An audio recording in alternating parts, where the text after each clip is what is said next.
Halo, teman-teman ceritaku yang aku cintai. Selamat datang kembali di channel Biang Gosip. Apa kabar teman-teman hari ini? Semoga selalu dalam keadaan sehat dan bahagia ya. Tapi sebelum kita masuk ke ceritanya, jangan lupa untuk klik itu tombol like dan subscribe-nya ya, supaya teman-teman tidak ketinggalan cerita-cerita seru lainnya. Yuk diramaikan kolom komentarnya, coba tulis nama kalian, dari mana saja asal kota teman-teman semua. Izinkan Biang Gosip ingin menyapa teman-teman sekalian di seluruh tanah air. Yuk, mari kita simak cerita selengkapnya. Orang bilang, darah lebih kental dari air.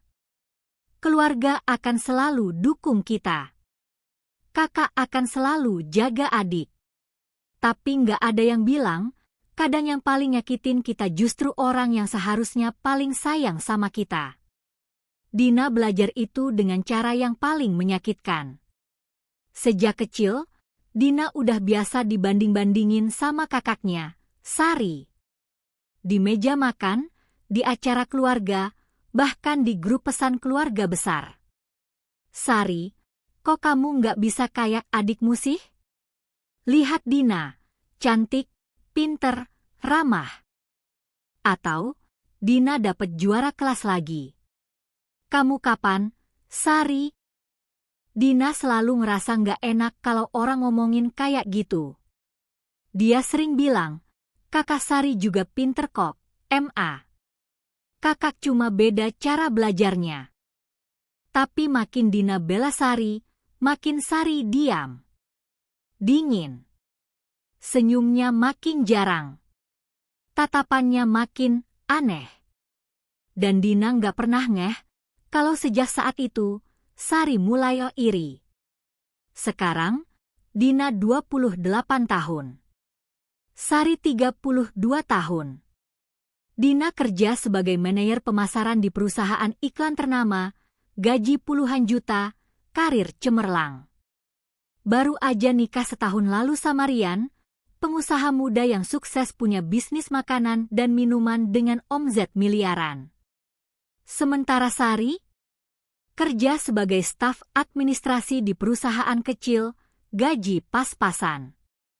Nikah sama David, cowok yang dulunya pacar Dina. Iya, David, mantan pacar Dina. 3 tahun lalu, Dina pacaran sama David. Mereka udah jalan setahun, serius, bahkan udah mulai rencana tunangan. Sampai suatu hari, David tiba-tiba putus. Dina, maafin aku. Aku nggak bisa lanjutin hubungan kita. Aku udah mikir panjang. Kita nggak cocok. Dina nggak ngerti. Mereka baik-baik aja. Nggak ada masalah. Terus kenapa tiba-tiba putus? Dan 2 bulan kemudian, Dina dapat kabar yang bikin dia kaget. Sari dan David jadian. Dina, nak, mama nelpon Dina waktu itu. Kakak kamu jadian sama David. Kamu baik-baik aja. Dina terdiam lama di telepon. Dadanya sesak. Tapi dia jawab pelan, aku baik-baik aja, MA. Selama kakak bahagia. Padahal dalam hati, Dina ngerasa dikhianati. Tapi Dina nggak ngomong apa-apa. Dia diam. Dia terima. Karena Dina pikir, mungkin emang jodoh Sari sama David. Setahun kemudian, Sari dan David nikah. Dina datang ke pernikahan mereka, senyum, kasih selamat, pura-pura nggak apa-apa. Dan setahun setelah itu, Dina ketemu Rian. Cowok yang baik, sukses, sayang banget sama Dina. Mereka jatuh cinta, nikah, dan sekarang hidup bahagia. Tapi Sari nggak kelihatan bahagia. Di acara keluarga, Dina sering lihat Sari menatap Dina dengan tatapan yang aneh. Tatapan yang nggak bisa Dina artikan. Iri? Kesal? Atau apa? Dan minggu lalu, semuanya mulai Dina dan Sari bekerja di kantor yang sama. Beda divisi, tapi satu gedung. Dina di pemasaran, Sari di administrasi. Hari Senin pagi, Dina masuk kantor kayak biasa. Tapi pas dia buka laptop, ada surat elektronik dari bagian sumber daya manusia. Judul, Panggilan Penyelidikan Internal. Dina buka surat itu dengan bingung. YTH Dina, kami mengundang Anda untuk hadir di ruang bagian sumber daya manusia hari ini jam 2 siang terkait laporan dugaan penjiplakan ide presentasi dari junior. Mohon kehadiran Anda. Terima kasih. Penjiplakan? Dina nggak pernah jiplak apapun. Semua ide presentasinya asli, hasil curah pendapat tim. Jam 2 siang, Dina masuk ruang bagian sumber daya manusia. Di sana udah ada Pak Budi, kepala bagian sumber daya manusia, dan Bu Ratna, atasannya. Dina, silakan duduk, kata Pak Budi dengan wajah serius. Dina duduk, jantungnya berdebar. Jadi begini, Pak Budi buka laptop, nunjukin sebuah dokumen. Kemarin, kami terima laporan dari salah satu junior di divisi kamu. Namanya Tina.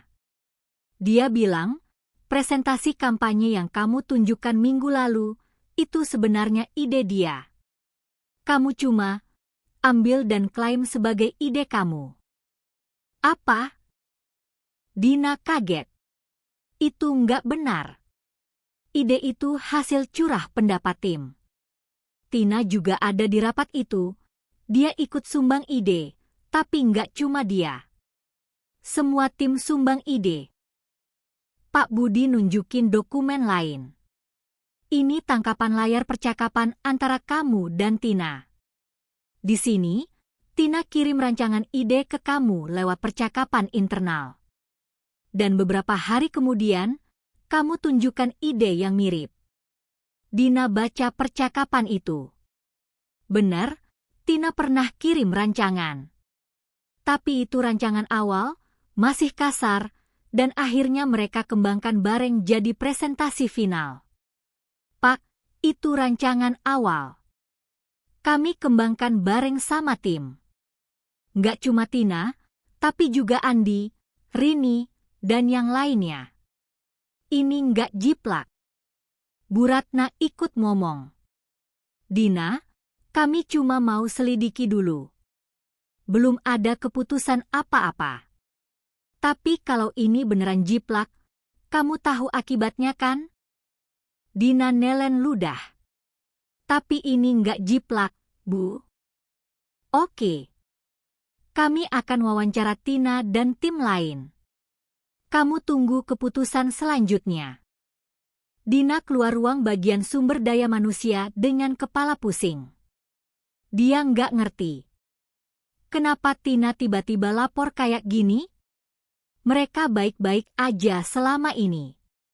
Dina balik ke meja kerjanya, coba fokus, tapi nggak bisa. Pikirannya kemana-mana. Sore harinya, pas Dina lagi ngopi di dapur pantry, dia lihat Sari masuk. Mereka jarang ngobrol di kantor, biasanya cuma sekedar sapa. Dina, Sari mendekat, senyum tipis. Aku dengar kamu lagi ada masalah sama bagian sumber daya manusia? Dina kaget. Kok Sari tahu? Iya. Cuma salah paham kok. Salah paham soal jiplak. Sari naikin alis. Hang. Semoga cepet kelar ya. Kasian kalau sampai kena sanksi. Ada nada yang aneh di suara Sari. Kayak seneng? Dina cuma senyum paksa. Iya, makasih. Sari pergi, ninggalin Dina sendirian di dapur. Dan entah kenapa, Dina mulai ngerasa ada yang gak beres. Malamnya, Dina cerita ke Rian, suaminya. Sayang, aku lagi ada masalah di kantor. Ada junior yang lapor aku jiplak ide dia. Padahal itu ide tim. Rian, yang lagi masak di dapur, langsung noleh. Serius? Tapi kamu nggak jiplak kan? Nggak. Itu hasil curah pendapat bareng. Tapi entah kenapa dia lapor. Rian dekatin Dina, peluk. Tenangin diri. Kalau kamu emang nggak salah, pasti kebenaran akan terungkap. Bagian sumber daya manusia pasti selidiki dengan adil. Dina nyandar di dada Rian. Aku harap begitu. Tapi ternyata, ini baru awal. Seminggu kemudian, penyelidikan bagian sumber daya manusia selesai. Dan hasilnya, Dina, setelah kami selidiki dan wawancara semua pihak, kami nggak nemu bukti kuat bahwa kamu jiplak. Tapi, ada beberapa kejanggalan. Kami putuskan untuk kasih kamu peringatan tertulis. Jadi lebih hati-hati ke depannya. Peringatan tertulis. Dina nggak percaya. Dia nggak salah, tapi tetap kena peringatan. Tapi Pak, aku nggak jiplak. Kenapa aku yang kena peringatan? Ini prosedur, Dina. Kami harus kasih tindakan supaya kejadian kayak gini nggak terulang. Maaf. Dina keluar ruang bagian sumber daya manusia dengan hati hancur. Peringatan tertulis akan masuk ke catatan karirnya.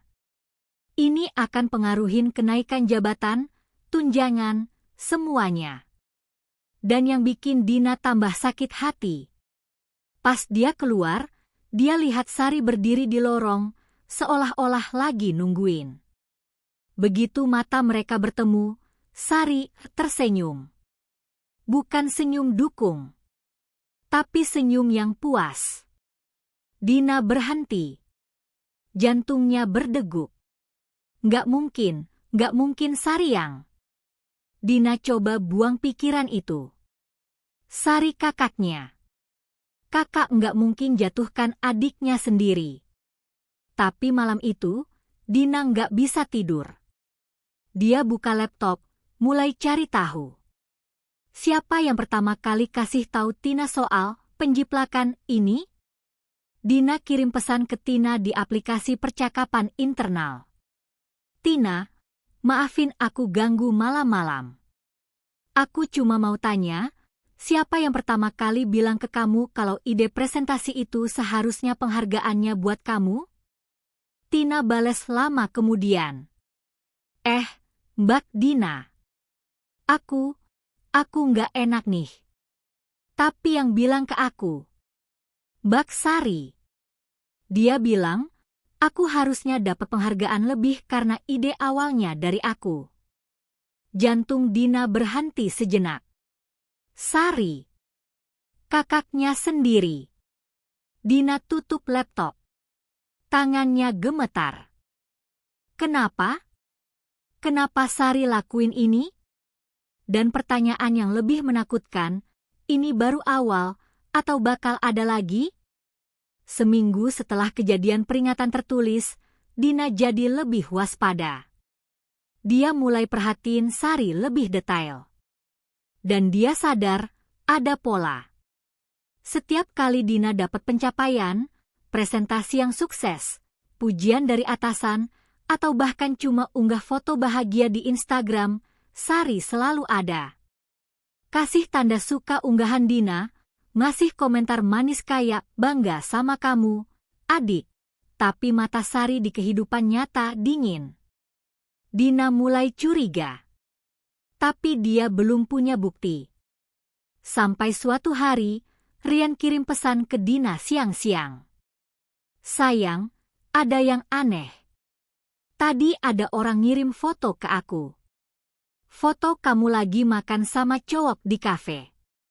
Foto kayaknya diambil dari jauh, terus dipotong supaya kelihatan mesra. Ini siapa yang kirim?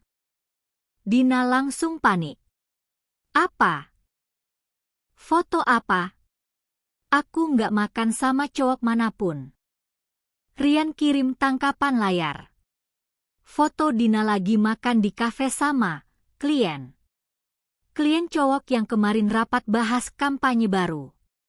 Tapi fotonya dipotong sedemikian rupa, sampai kelihatan kayak Dina lagi makan romantis sama cowok lain. Ini kemarin rapat sama klien, sayang. Sumpah.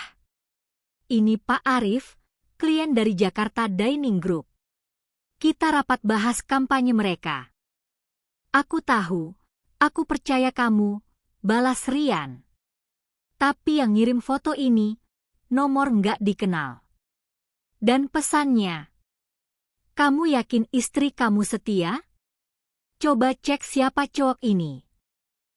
Kayak sengaja mau bikin kita berantem. Dina ngerasain dadanya panas. Siapa yang lakuin ini? Sayang, bisa kirim nomornya ke aku?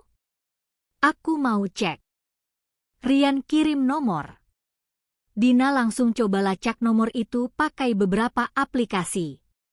Tapi nomornya kayaknya nomor baru, nggak terdaftar atas nama siapapun. Tapi ada satu hal yang Dina sadar, foto itu diambil dari sudut tertentu. Sudut yang Dina pernah lihat. Sudut dari kursi pojok kafe itu. Dan kemarin, pas Dina rapat sama Pak Arif, Dina sempat lihat seseorang duduk di pojok itu. Seseorang yang mirip Sari? Nggak mungkin. Tapi makin Dina mikir, makin dia yakin. Dina putuskan untuk lebih waspada lagi. Beberapa hari kemudian, ada kumpul keluarga di rumah orang tua. Mama ultah. Semua keluarga berkumpul. Dina datang bareng Rian, bawa kue ultah dan hadiah buat Mama.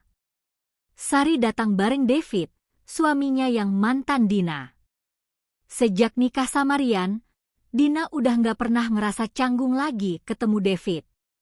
Dia udah pindah haluan total. Tapi yang bikin nggak nyaman adalah cara Sari ngeliatin Rian. Mata Sari selalu ngikutin Rian. Lihat cara Rian perhatian sama Dina, cara Rian ngomong, cara Rian ketawa. Dan setiap kali Rian ngelakuin sesuatu yang manis ke Dina, Sari langsung cemberut. Dina, adikku sayang. Mama meluk Dina. Wah, cantik banget hari ini. Makin cerah aja mukanya. Pasti bahagia ya sama Rian. Iya, Ma. Alhamdulillah bahagia. Sari yang berdiri di sebelah Mama langsung nyeletuk. Enak ya jadi Dina. Suami sukses, karir juga bagus. Nggak kayak aku. Karir biasa aja, suami juga, ya gitu deh. David yang denger langsung ngeliat nggak enak. Tapi dia diem aja. Dina nggak mau bales. Dia cuma senyum. Tapi Mama malah nambah-nambahin. Sari, kamu juga harus kayak adikmu. Rajin, pinter. Lihat Dina, umur lebih muda tapi udah jadi manajer. Kamu kapan naik jabatan? Dina langsung potong. Ma, kakak Sari juga pinter kok. Kakak cuma beda jalur karir aja. Tapi Sari malah naik darah. Udah, Ma. Nggak usah bandingin aku terus sama Dina. Aku tahu kok aku nggak sebagus dia di mata Mama. Sari, aku nggak bermaksud. Mama coba ngejelasin. Tapi Sari udah jalan ke taman belakang, ninggalin acara sebentar. Dina ngerasa nggak enak. Dia ikutin Sari. Kak, Dina panggil pelan. Kakak baik-baik aja. Sari noleh, wajahnya keras. Aku baik-baik aja. Kenapa emang? Tadi Mama nggak bermaksud bandingin. Mama cuma apa? Sari motong. Cuma bilang aku nggak sebagus kamu? Cuma bilang aku gagal? cuma bilang kamu lebih sempurna. Kak, aku nggak pernah bilang aku sempurna.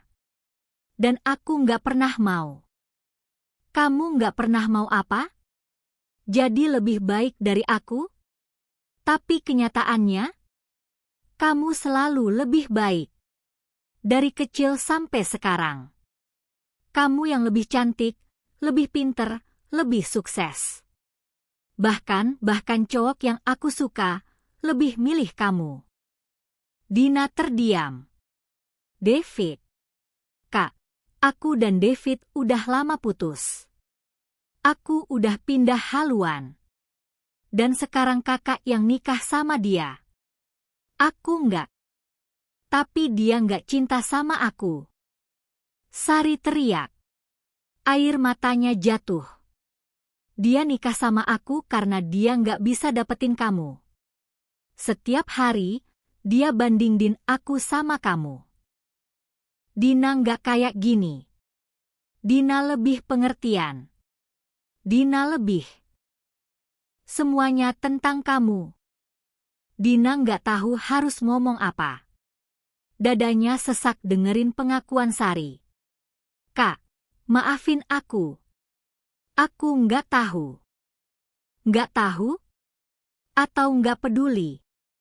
Sari ngehapus air matanya kasar. Kamu pikir hidup kamu sempurna? Suami kamu sayang banget sama kamu? Karir kamu cemerlang?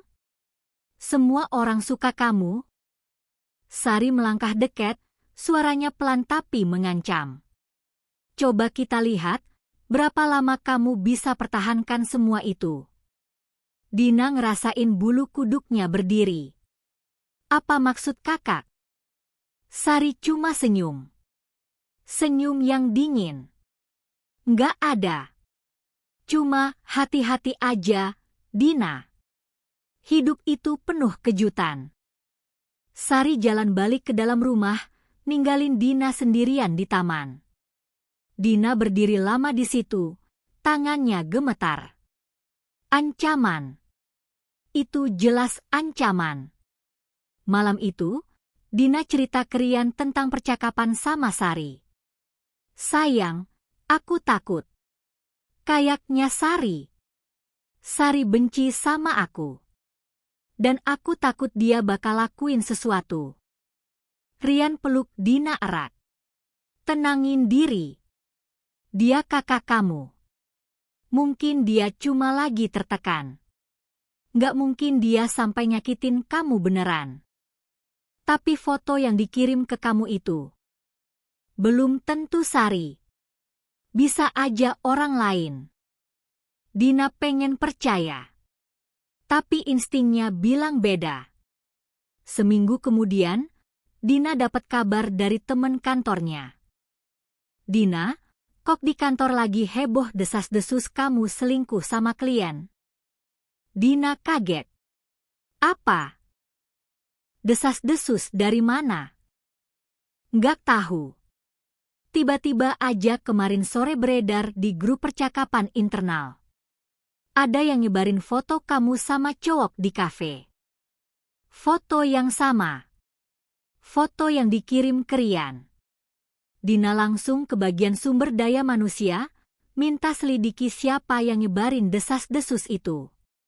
Tapi bagian sumber daya manusia bilang, Dina, desas-desus itu nyebar dari percakapan tanpa nama. Kami nggak bisa lacak. Tapi ini udah pengaruhin nama baik kamu di kantor. Kami sarankan kamu klarifikasi langsung ke tim. Dina ngerasa dunianya runtuh. Nama baiknya yang dia bangun bertahun-tahun, sekarang ternoda gara-gara desas-desus nggak jelas. Dan pas Dina keluar dari ruang bagian sumber daya manusia, dia lihat Sari lagi di lorong. Lagi-lagi dengan senyum tipis yang puas. Kali ini, Dina nggak ragu lagi. Sari. Kakaknya sendiri. Yang lakuin ini semua. Malam itu, Dina putuskan, dia harus kumpulin bukti. Dia harus buktiin kalau Sari yang dibalik semua ini. Dan dia harus balas. tapi dengan cara yang cerdas. Dina duduk di meja kerjanya, tapi pikirannya nggak di pekerjaan. Matanya ngeliatin layar laptop, tapi yang dia pikirin adalah gimana cara dapetin bukti kalau Sari yang nyebarin desas-desus? Desas-desus selingkuh itu udah nyebar kemana-mana. Beberapa rekan kerja mulai jaga jarak. Tatapan mereka berubah. Bisik-bisik di dapur pantry, di koridor. Dan yang paling menyakitkan, atasan Dina, Bu Ratna, mulai kurang percaya sama Dina. Dina, aku tahu kamu bilang itu cuma klien. Tapi nama baik itu penting di dunia kerja. Citra kamu sekarang agak rusak. Aku sarankan kamu lebih hati-hati. Hati-hati dari apa? Dina nggak salah apa-apa. Siang itu, Dina ketemu teman baiknya dari divisi teknologi informasi, namanya Bima. Cowok yang jago banget soal forensik digital dan keamanan siber. Bim, Dina bisik pas mereka makan siang di kafe luar kantor. Aku butuh bantuan lo. Aku curiga ada orang yang sengaja nyebarin desas-desus tentang aku. Dan aku curiga orangnya, kakak aku sendiri. Bima ngangkat alis. Serius? Kakak lo? Kenapa? Dina cerita semuanya. Dari peringatan tertulis yang dimulai Sari, foto yang dikirim ke Rian, desas-desus di kantor, sampai ancaman Sari di kumpul keluarga. Bima dengerin serius. Oke. Ini berat. Tapi kalau lo mau bukti, lo harus main cerdas. Lo nggak bisa asal tuduh tanpa bukti konkret. Aku tahu. Makanya aku minta bantuan lo. Oke. Gini. Lo punya akses ke grup percakapan internal yang nyebar desas-desus itu? Ada. Aku ada di grup besar divisi pemasaran. Bagus. Kirimin gue tangkapan layar semua percakapan yang nyebar desas-desus itu. Gue akan lacak data tambahannya. Siapa yang pertama kali unggah foto, dari perangkat apa, alamat jaringannya di mana. Kalau emang dari perangkat kakak lo, kita bisa buktiin. Dina langsung kirim semua tangkapan layar ke Bima. Tapi Bim, ini bisa dilacak? Bisa. Asal lo punya akses pengelola atau akses dari teknologi informasi. Dan kebetulan, gue punya. Bima senyum. Tapi ini butuh waktu beberapa hari. Lo sabar ya. Terima kasih, Bim. Lo penyelamat. Sementara nunggu hasil dari Bima, Dina harus ngadepin masalah baru. Hari Kamis sore, Dina lagi presentasi ke klien besar di ruang rapat. Presentasi penting buat kampanye produk perawatan kulit yang nilainya ratusan juta. Tapi pas Dina buka berkas presentasinya di depan klien, berkasnya rusak.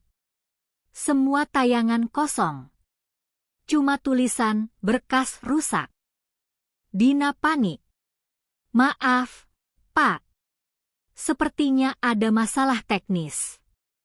Bisa tunggu sebentar. Klien mulai kelihatan nggak sabar. Dina coba buka berkas cadangan di laptop. Tapi cadangannya juga rusak. Semua berkas presentasi rusak. Dina ngerasain keringat dingin. Ini nggak mungkin kebetulan. Berkas-berkas dia disimpan dengan baik kemarin. Dia cek berkali-kali. Akhirnya, presentasi dibatalin. Klien kecewa. Dan Bu Ratna marah besar. Dina, ini klien penting. Kamu kok bisa seceroboh ini? Bu, aku nggak ceroboh. Berkas kemarin masih baik-baik aja. Entah kenapa hari ini tiba-tiba rusak. Rusak nggak rusak, itu tanggung jawab kamu. Kamu kerja di pemasaran, Dina. Citra dan profesionalisme itu yang utama. Kalau kayak gini terus, aku akan pertimbangkan posisi kamu di divisi ini. Dina keluar ruangan Bu Ratna dengan mata berkaca-kaca. Karirnya yang dia bangun bertahun-tahun, sekarang mulai runtuh. Dan pas dia balik ke mejanya, dia lihat Sari lewat, senyum tipis, kayak biasa. Malam itu, Dina duduk di rumah bareng Rian, nangis. Sayang, aku nggak kuat. Semuanya runtuh. Karir aku, nama baik aku, semuanya. Rian peluk Dina. Sayang, dengerin aku. Kamu kuat. Kamu tangguh. Dan kalau emang ada yang jatuhkan kamu, kita akan buktiin. Kita akan lawan balik. Tapi gimana? Aku nggak punya bukti. Ponsel Dina bunyi. Pesan dari Bima. Dina, gue udah lacak. Gue punya hasil. Lo harus lihat ini. Dina langsung panggil video Bima. Bim, gimana? Bima nunjukin layar laptopnya. Oke. Jadi gue lacak data tambahan dari foto yang diunggah ke grup percakapan. Dan coba tebak? Foto itu diunggah dari perangkat dengan alamat jaringan yang sama dengan alamat jaringan yang biasa dipakai. Sari. Dina ngerasain jantungnya berdegup kencang. Serius? Serius. Dan lebih dari itu, gue juga cek catatan kegiatan di penyimpanan awan kantor. Ternyata semalam, ada yang akses berkas presentasi lo. Dan yang akses perangkat Sari. Dia punya akses karena kalian satu jaringan kantor, dan dia punya hak akses pengelola dari divisi administrasi. Jadi, Sari yang rusak berkas aku? Tepat sekali. Dia unduh berkas lo, rusakkan berkasnya, terus unggah balik berkas yang rusak. Semua tercatat di catatan sistem. Dina nggak bisa napas. Kakaknya sendiri, sejauh ini? Bim, ini bisa jadi bukti. Bisa. Ini bukti forensik digital yang sah. Kalau lo mau lapor ke bagian sumber daya manusia atau bahkan polisi, ini bisa dipakai. Dina tutup panggilan video. Dia ngeliat Rian. Sayang, aku punya bukti. Sari yang lakuin semua ini. Rian menggenggam tangan Dina. Sekarang lo mau ngapain? Dina diam sebentar. Mikir. Aku harus ngomong sama dia. Langsung berhadapan. Aku mau dia ngaku. Besoknya, Jumat sore, Dina sengaja tunggu Sari di parkiran kantor. Pas Sari keluar, Dina langsung halangi. Kak, kita perlu ngobrol. Sari ngangkat alis. Ngobrol apa? Jangan pura-pura nggak tahu. Dina ngeluarin ponsel, buka tangkapan layar bukti dari Bima. Aku tahu. Aku tahu kakak yang nyebarin desas-desus tentang aku. Aku tahu kakak yang rusak berkas presentasi aku. Semua ada buktinya. Sari diam sebentar. Terus dia ketawa. Ketawa yang dingin. Dan terus, kata Sari santai. Lo mau lapor? Mau ngadu ke bagian sumber daya manusia? Silakan. Tapi lo pikir mereka bakal percaya? Lo pikir nama baik lo yang udah rusak bakal balik? Kakak, kenapa? Kenapa kakak lakuin ini? Aku adik kakak. Epat sekali. Sari teriak. Lo adik aku. Tapi lo yang dapat semua. Cinta dari mama papa, karir yang bagus, suami yang sempurna. Sementara aku dapat apa? Kak, lo nggak tahu gimana rasanya hidup di bayang-bayang lo, Dina. Setiap hari dibanding-bandingin. Setiap hari dibilang gak sebagus lo. Bahkan suami aku sendiri masih cinta sama lo. Dina terdiam.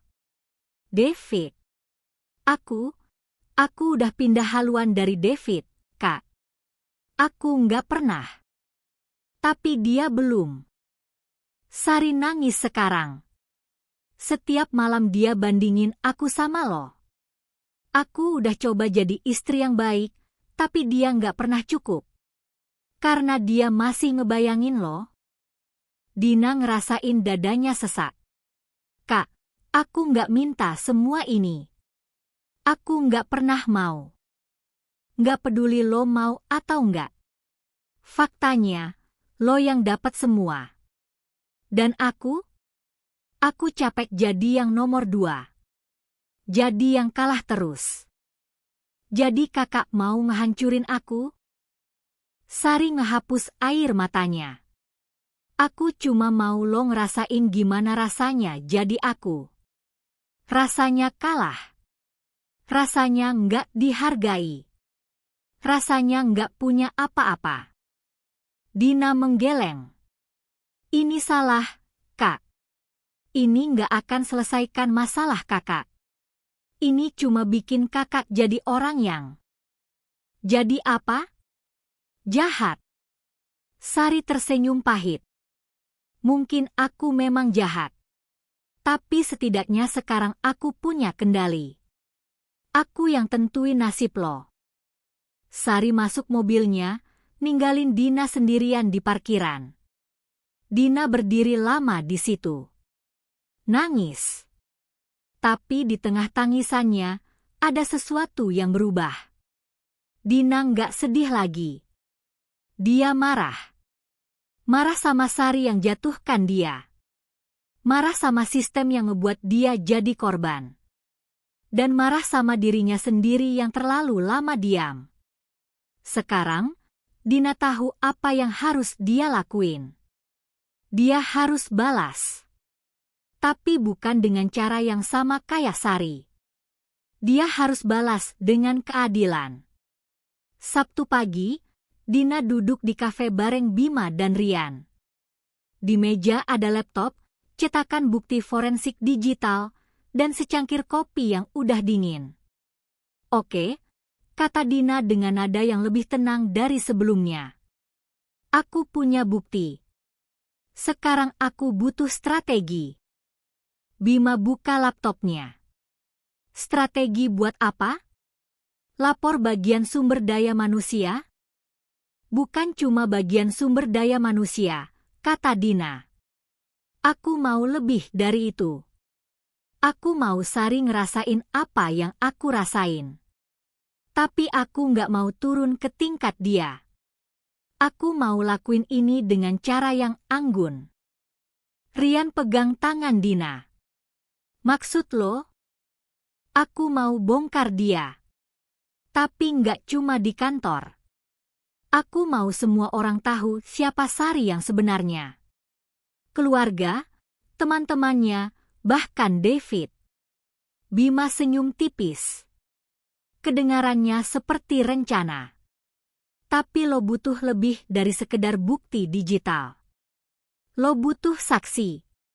Lo butuh cerita yang kuat. Tepat sekali, kata Dina. Dan aku udah mikirin cara.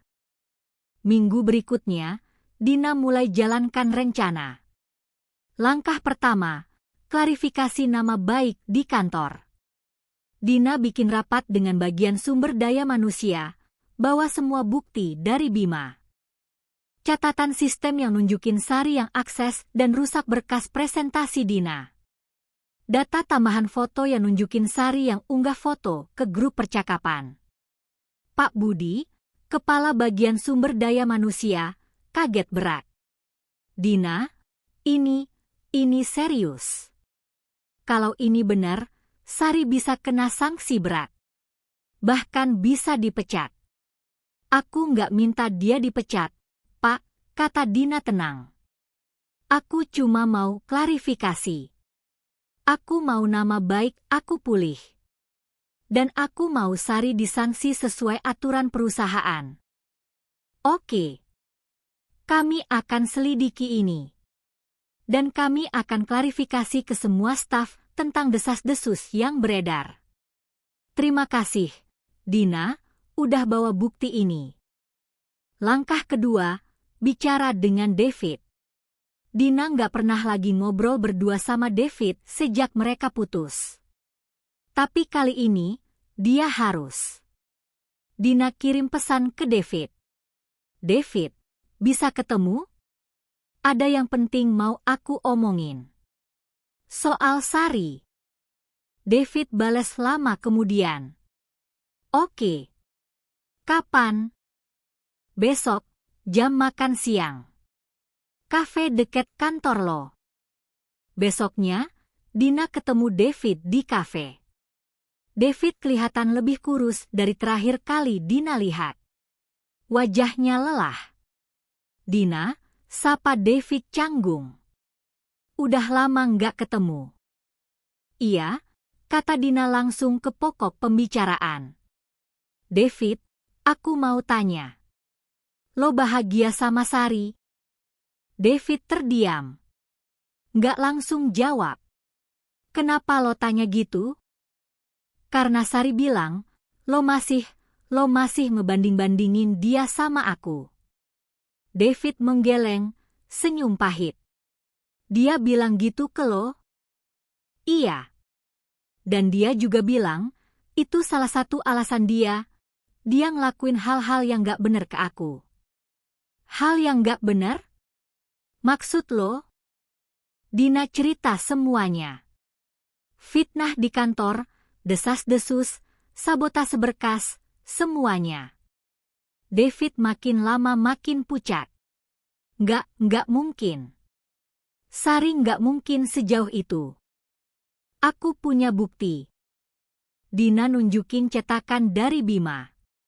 David baca dengan tangan gemetar. Ya ampun. Dina, aku nggak tahu dia lakuin ini semua.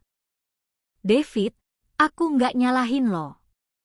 Tapi aku butuh lo jujur sama aku. Lo masih cinta sama aku? David diam lama. Terus dia jawab pelan. Aku nggak tahu. Aku pikir aku udah pindah haluan pas nikah sama Sari. Tapi, kadang aku masih ngebayangin gimana kalau kita nggak putus. Gimana kalau kita yang nikah? Dina ngehela napas. David, lo harus lepas.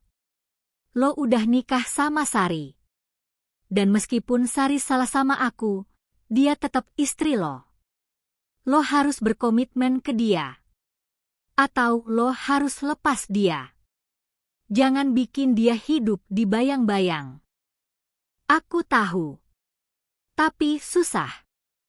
Hidup memang susah. Tapi lo harus pilih. Dan aku harap lo pilih yang terbaik buat lo dan Sari. David mengangguk pelan. Satu lagi, kata Dina. Minggu depan, Mama mau bikin makan malam keluarga besar. Semua keluarga diundang. Aku akan tunjukin semua bukti ini di sana. Aku mau keluarga tahu apa yang Sari lakuin. Dan aku harap lo ada di sana. Karena lo juga bagian dari keluarga sekarang. David terdiam. Lo yakin mau lakuin itu? Di depan semua orang? Aku yakin. Karena aku udah cukup diam. Sekarang saatnya kebenaran keluar. Langkah ketiga, persiapan makan malam keluarga.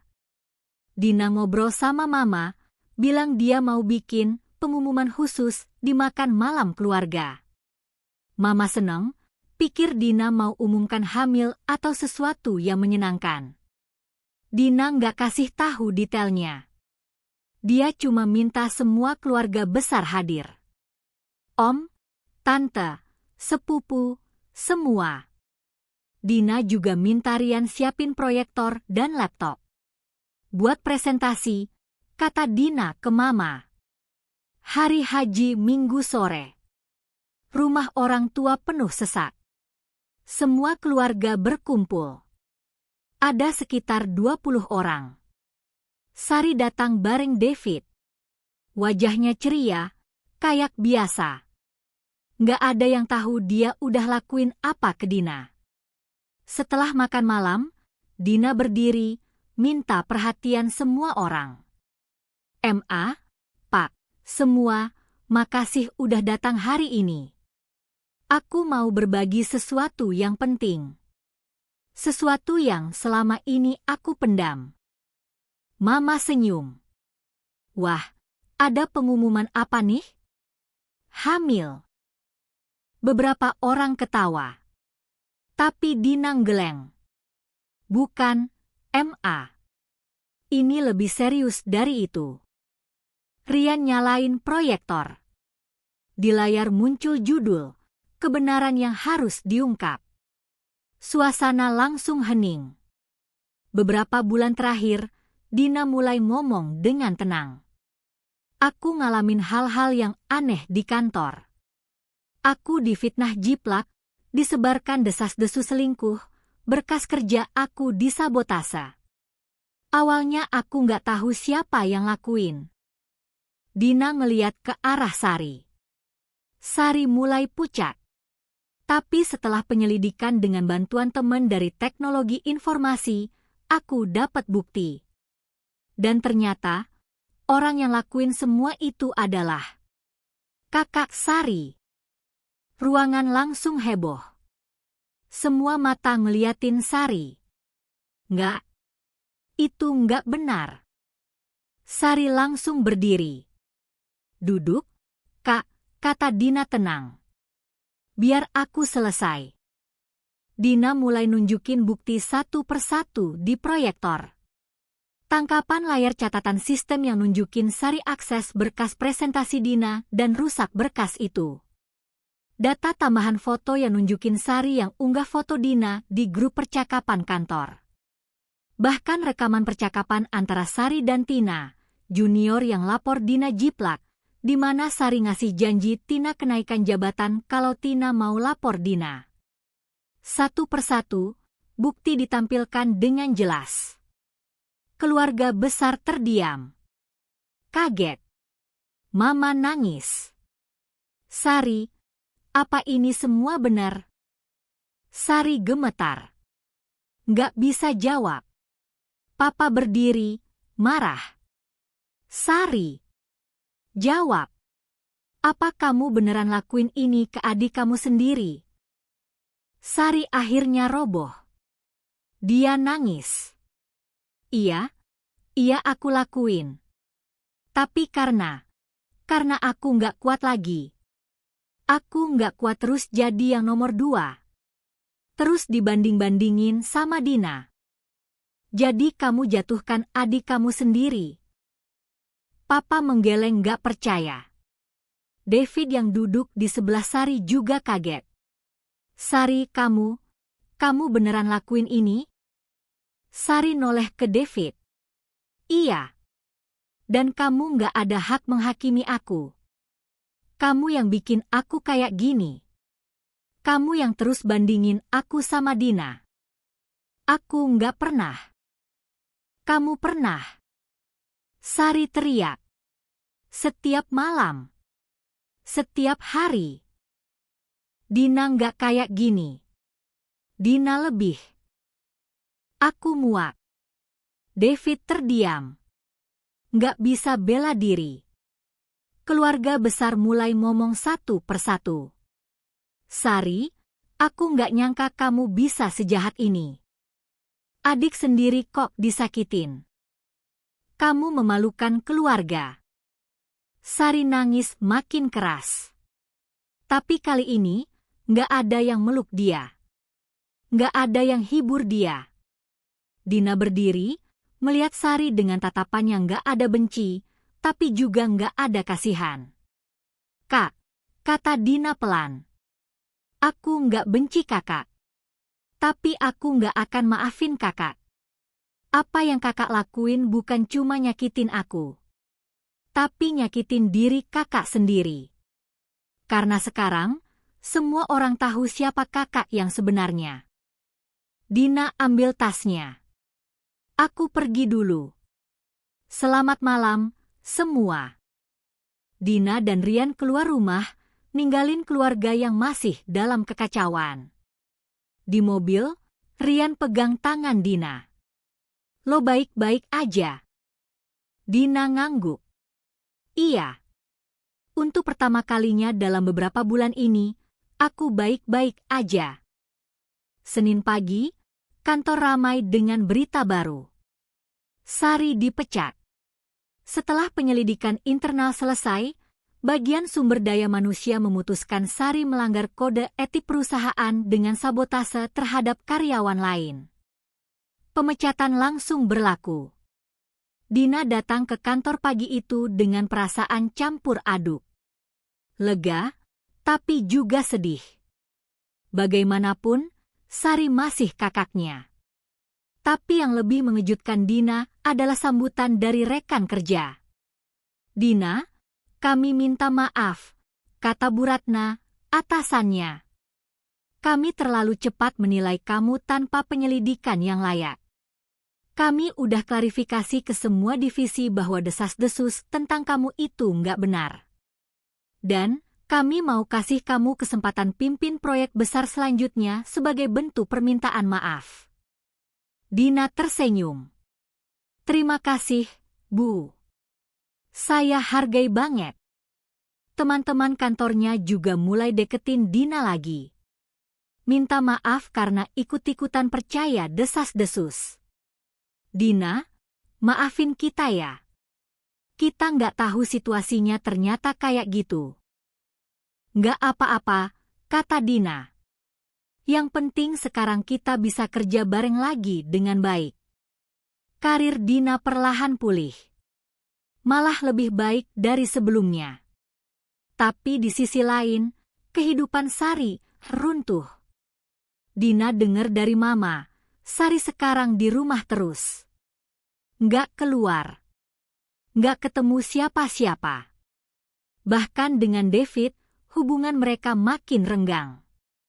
2 minggu setelah makan malam keluarga itu, Mama nelpon Dina. Dina, nak, bisa kamu ke rumah? Ada yang Mama mau omongin.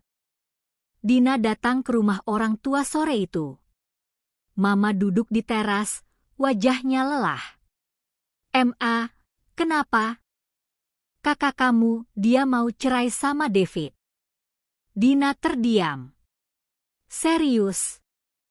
Iya. David yang minta cerai. Dia bilang, dia nggak bisa lanjutin pernikahan yang dasarnya salah. Dia masih cinta sama kamu, Dina. Dan dia nggak mau bohongin Sari lagi.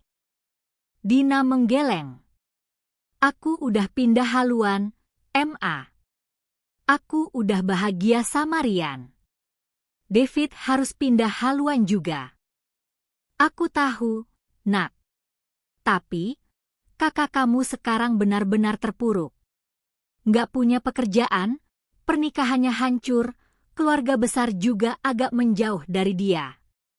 Mama khawatir. Dina ngerasain dadanya sesak. Sebenci apapun dia sama apa yang Sari lakuin, Sari tetap kakaknya. Ma mau aku ngapain? Mama nggak minta kamu maafin dia. Tapi, bisa kamu setidaknya ngobrol sama dia? Sekali aja. Mama takut dia. Mama takut dia ngelakuin hal yang bodoh. Dina mikir lama. Terus dia ngangguk. Oke. Aku akan ngobrol sama dia. Sore itu juga, Dina ke kamar Sari. Sari lagi duduk di kasur, rambut acak-acakan, wajah pucat. Kak, Dina ketuk pintu pelan. Sari ngeliat ke arah Dina. Matanya sembab. Apa yang lo mau? Tanya Sari datar. Mama minta aku ngobrol sama kakak. Buat apa? Mau ngeliat aku terpuruk? Mau puas-puasin? Silakan. Lihat aja. Ini yang lo mau kan? Dina duduk di ujung kasur. Aku nggak mau kakak kayak gini. Terus lo mau aku kayak gimana? Lo udah ngerusak hidup aku, Dina. Lo udah bongkar semua aib aku di depan keluarga. Lo udah bikin aku dipecat. Lo udah. Aku nggak ngerusak hidup kakak, potong Dina tenang. Kakak yang rusak hidup kakak sendiri. Dengan pilihan-pilihan kakak. Sari nangis. Lo nggak ngerti gimana rasanya jadi aku. Mungkin aku emang nggak ngerti. Tapi aku tahu satu hal. Iri hati itu nggak akan bikin hidup kakak lebih baik. Iri hati cuma akan bikin kakak makin terpuruk. Gampang buat lo bilang gitu. Lo yang punya segalanya. Kakak pikir aku nggak pernah berjuang? Kakak pikir hidup aku selalu mulus? Dina ngangkat suara sedikit. Aku juga pernah gagal, Kak. Aku juga pernah diremehkan. Tapi aku nggak nyalahin orang lain. Aku bangkit. Dan aku berjuang. Sari diam. Kakak punya pilihan sekarang, lanjut Dina. Kakak bisa terus terpuruk, nyalahin aku, nyalahin mama papa, nyalahin semua orang. Atau kakak bisa bangkit. Mulai dari nol. Cari kerja baru.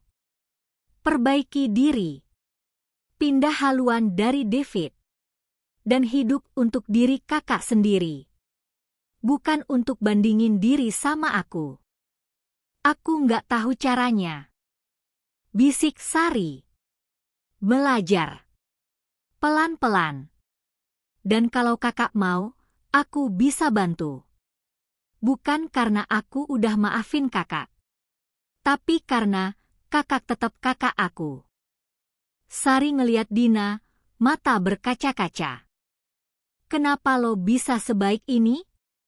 Setelah semua yang aku lakuin. Karena aku nggak mau jadi kayak kakak. Aku nggak mau hidup dengan benci. Aku udah capek, Kak. Capek marah. Capek sedih. Sekarang aku cuma pengen pindah haluan. Dan aku harap kakak juga bisa. Sari nangis.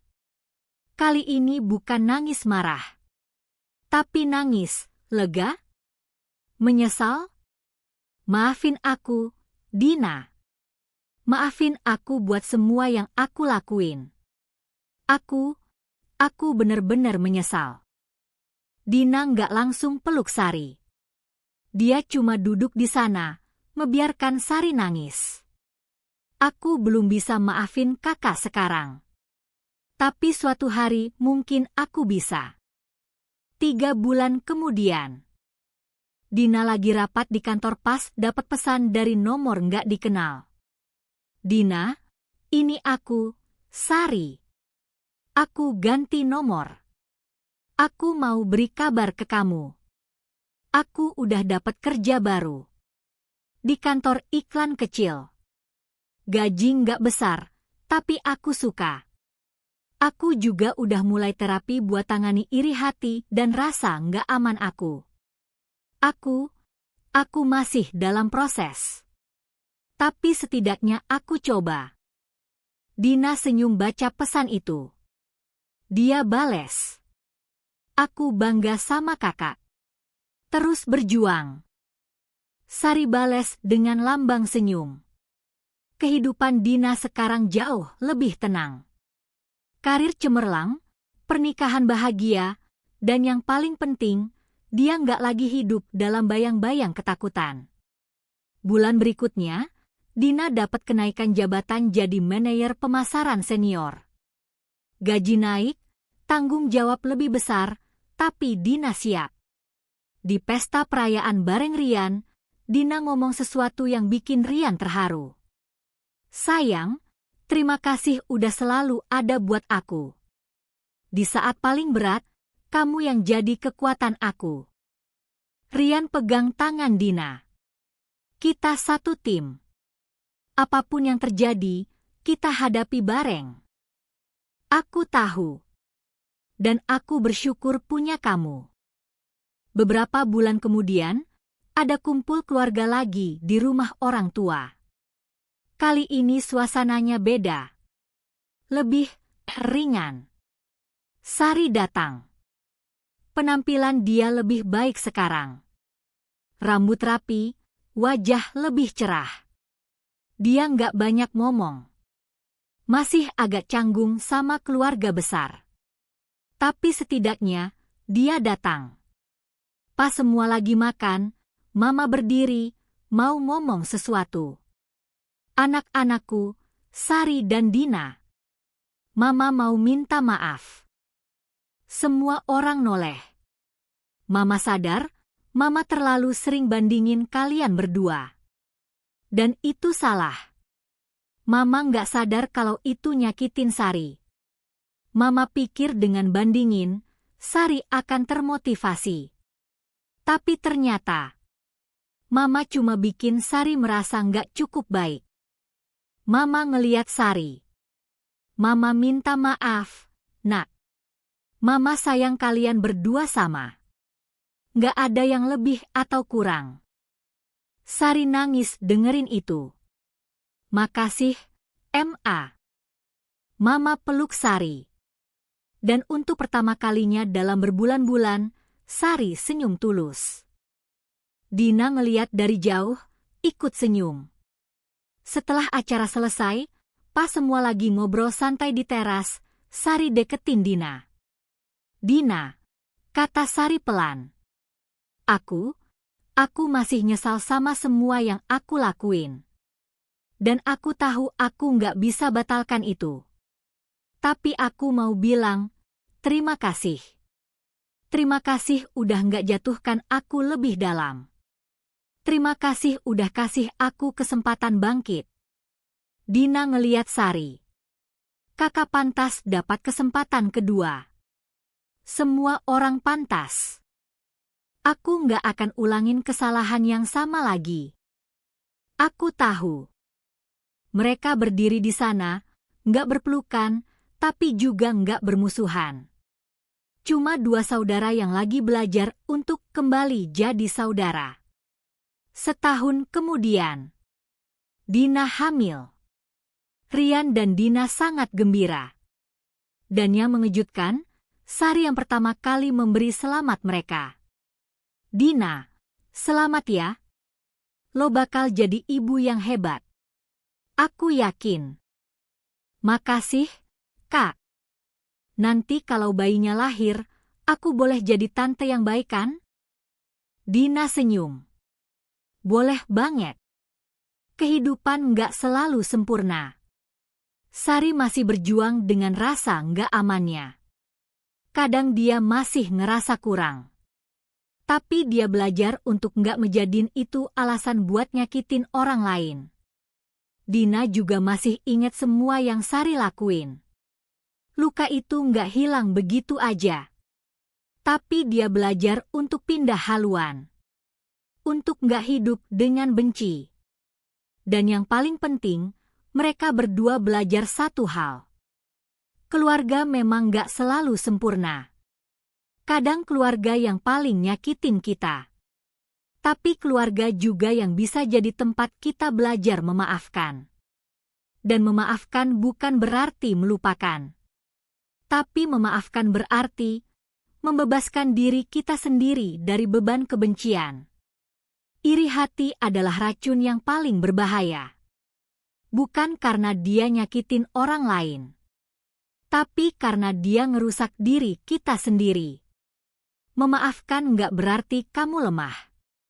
Memaafkan berarti kamu cukup kuat untuk pindah haluan. Sekian cerita Biang Gosip kali ini.